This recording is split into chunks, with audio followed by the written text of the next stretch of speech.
Hello guys, কেমন আছেন সবাই? আশা করি প্রত্যেকেই ভালো আছেন। সো গাইস, নতুন ভিডিওতে সবাইকে স্বাগত জানাচ্ছি। গাইস, আজকের এই ভিডিওতে আমরা দেখতে চলেছি গতকাল বাংলাদেশ পাকিস্তানের খেলাতে মায়ের দোয়া ক্রিকেট টিম মনে হলো নিজেরাই ইচ্ছা করে হেরে গিয়েছে। প্রিয় দর্শক, এটা নিয়ে গোটা বাংলাদেশের ক্রিকেট ফ্যানরা কথা বলেছে, বিভিন্ন রকম মন্তব্য করা হয়েছে।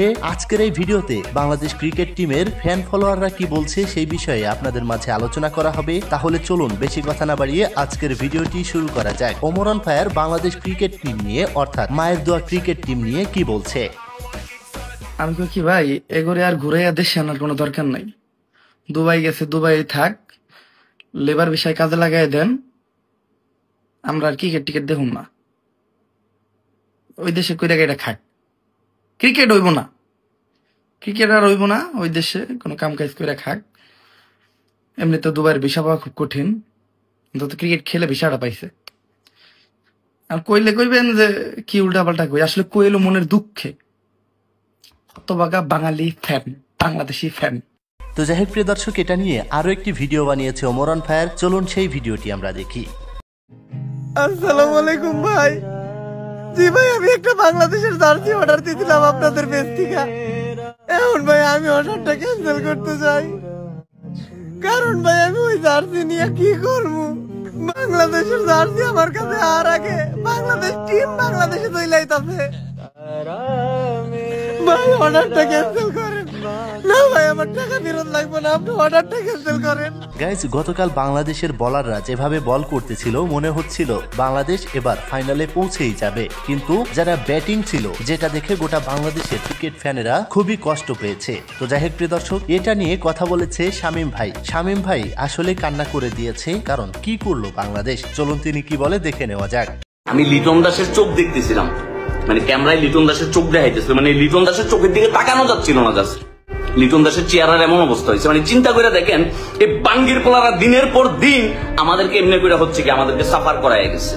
এরা দিনের পর দিন আমাদের সাথে প্রতারণা করে গেছে, মানে এরা ক্রিকেটের নামে হচ্ছে এরা বাল খেলছে, এরা করছে।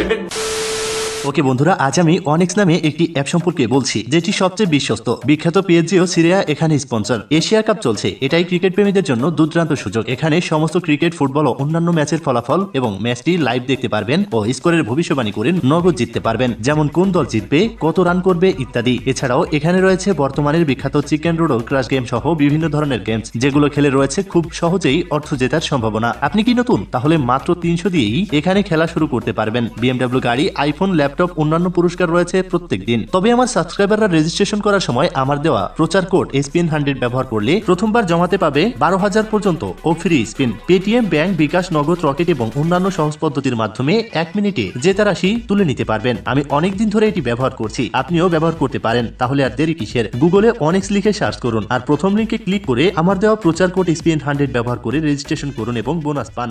তো যাই হোক প্রিয় দর্শক, আমরা প্রতিবারই বলে থাকি এই বাংলাদেশের খেলা আর দেখবো না, কিন্তু বেহায়ার মতো বাংলাদেশের খেলা শুরু হওয়ার সাথে সাথেই এই ক্রিকেট প্রেমী মানুষগুলি টিভির সামনে বসে যায়, বাংলাদেশকে মনে হয় তারাই জিতিয়ে দিবে। তো যাই হোক প্রিয় দর্শক, এটা নিয়ে কথা বলেছে টিকটকার আশিক। তিনি কি বলে চলুন দেখে নেওয়া যাক। এত সমালোচনার পরও বাংলাদেশ দল ডারে লইয়া স্বপ্নের আকাশে টানি, আজকে সেই দলটা 18 কোটি মানুষের চোখে এনে দিল পানি।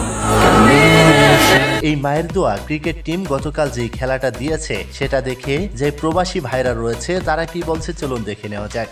ওগো সবাই রে কিস্তি উড়াই দেন, 1 হেক্টর মাথায় ওগো বেতন কয় মাস দেওয়া বন্ধ করে দেন, ওগো দেখবেন সব ঠিক হয়ে যাবে। ওগো লেবার বিষয় দিয়ে দুবাইতে রাইখা দেন, দুবাই কাজবাজ করুক, ওরা মান ইজ্জত কিছু রাখলো না। এতগুলো প্রবাসী এত কষ্ট কইরা এই দুবাইয়ের মাটিতে ম্যাচ দেখার জন্য টাকা, কি পরিমাণ টাকা খরচ করে এই জায়গায় আইছে, আবেগ, ভালোবাসা সবকিছু ওরা দুলিশাত করিয়া দিছে, আমাদের এই দুবাইয়ের রম্বলের সাথে মিশাই দিছে। আসলেই গাইজ, এদের যদি 3 থেকে 4 মাসের বেতন কেটে নেওয়া হয় যে তোমাদের জিততে হবে তারপরে বেতন পাবে, তাহলে দেখবেন ঠিকই জিতে যাবে। বসে বসে মনে হচ্ছে ঘোড়ার ঘাস কাটে এই বাংলাদেশ ক্রিকেট টিমের প্লেয়ার গুলি। আজ হয়তো সেই পুরনো 5 তারকা থাকলে এই বাংলাদেশ ক্রিকেট টিম আর হারতো না। তো যাই হোক প্রিয় দর্শক, এদিকে বিশাল এক বাংলাদেশি ক্রিকেট ফ্যান সে একটা প্রশ্ন করেছিল, উত্তরে একজন কি বলে চলুন দেখে নেওয়া যাক। বাবা, বাংলাদেশ তো হাইরে গেল, কোনোভাবে কি এশিয়া কাপে আর একটা বার সুযোগ দেওয়া যায় না?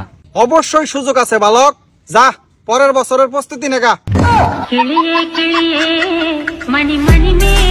যাই হোক প্রিয় দর্শক, এদিকে আমাদের বাংলাদেশি বিরাট কোহলি অর্থাৎ আরমান কোহলি বাংলাদেশের খেলা দেখে টিভি ভেঙে ফেলতে গিয়েছে। তো প্রিয় দর্শক, আসলেই বাংলাদেশের মানুষ অনেকটা কষ্ট পেয়েছে। যেখানে পাকিস্তানকে খুব সহজেই হারিয়ে দেওয়া যাইতো সেখানে পাকিস্তান জিতে গিয়েছে। এটাই হচ্ছে মানুষের সবচাইতে বড় কষ্ট, কারণ একটা ম্যাচ জিতলে হয়তো বাংলাদেশ ক্রিকেট টিম ফাইনাল খেলতো আর আমরা সেই খেলাটি দেখে মজা পাইতাম। ফাইনালে যে যা হতো হতো, কিন্তু বাংলাদেশ টিম যেই কাজটা করেছে সেটা আসলেই খুবই কষ্টদায়ক। আপনাদের কি মতামত অবশ্যই কমেন্ট বক্সে লিখে জানাবেন। প্রিয় দর্শক, এই ছিল আজকের ভিডিও। দেখা হচ্ছে পরবর্তী ভিডিওতে। ততক্ষণ আর সবাই ভালো থাকুন, সুস্থ থাকুন। খোদা হাফেজ।